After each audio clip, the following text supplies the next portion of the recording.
मध्ये भव्य दिव्य अशा दहीहंडीचं आयोजन केले, कसं बघताय? जत शहरामध्ये दहीहंडीचं नियोजन आमच्या सर्व सहकाऱ्यांच्या माध्यमातून आज करण्यात आलं.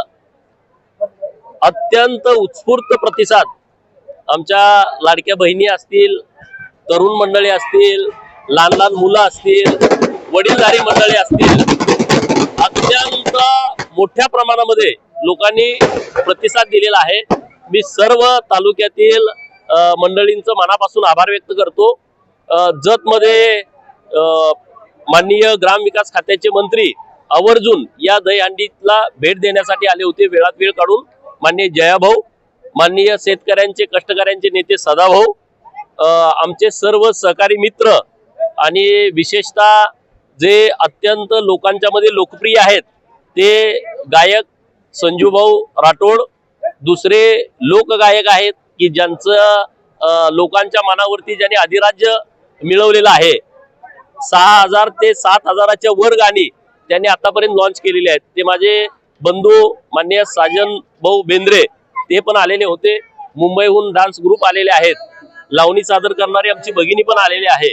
आणि सर्व नेते मंडळी माननीय पप्पू डोंगरे असतील, माननीय संदीपबाबा गिड्डे असतील, आमच्या तालुक्यातील माननीय डॉक्टर आरडी साहेब असतील, सर्व भाजपाचे पदाधिकारी असतील, सर्व लोकांनी अत्यंत चांगल्या पद्धतीने रिस्पॉन्स दिला. जत मध्ये असे कार्यक्रम होणं, कारण ग्रामीण भागातील लोकांच्यासाठी काही कार्यक्रमच नाहीत आणि म्हणून आम्ही विशेषतः महिला भगिनींच्यासाठी दहीहंडीचं आयोजन केलंय. आता नवरात्री येते. आमचा मानस असा आहे की आमच्या सगळ्या भगिनींच्यासाठी एक चांगला कार्यक्रम, कारण गावात कार्यक्रम नाहीत आणि मग एकत्रित येण्यासाठी संधी मिळत नाही आणि म्हणून एक महिलांच्यासाठी भव्य दिव्य देखणा कार्यक्रम आम्हाला आता येत्या नवरात्रीमध्ये आम्हाला तो कार्यक्रम घ्यायचा आहे. एकेकाळी ज्याचा दुष्काळ म्हणून होता, पण मी तुम्हाला सांगतोय, घेतला आणि हे घेतला. मी जतचा पूर्ण चेहराच बदलून टाकायचा आहे.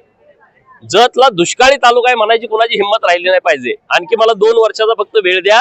या महाराष्ट्रामध्ये कोणी धाडस करणार नाही की जतला दुष्काळी तालुका आहे म्हणायचं. आणि आमच्या तालुक्यातल्या लोकांच्या मध्ये हिंमत आहे, ताकद आहे, शक्ती आहे, संघर्ष करण्याची प्रवृत्ती आहे, लढण्याची त्यांच्यामध्ये हिंमत आहे. त्यामुळं जतचा पूर्ण चेहरा मोहरा बदलण्याचा आम्ही ठरवलाय. जत शहरामधला चेहरा मोहरा आम्ही बदलतोय आणि तुम्हाला येत्या 1-2 वर्षामध्ये दिसल. आम्ही नुसतं बोलतोय अशातला भाग नाही, आम्हाला ते कृतीतून साध्य करायचं आहे.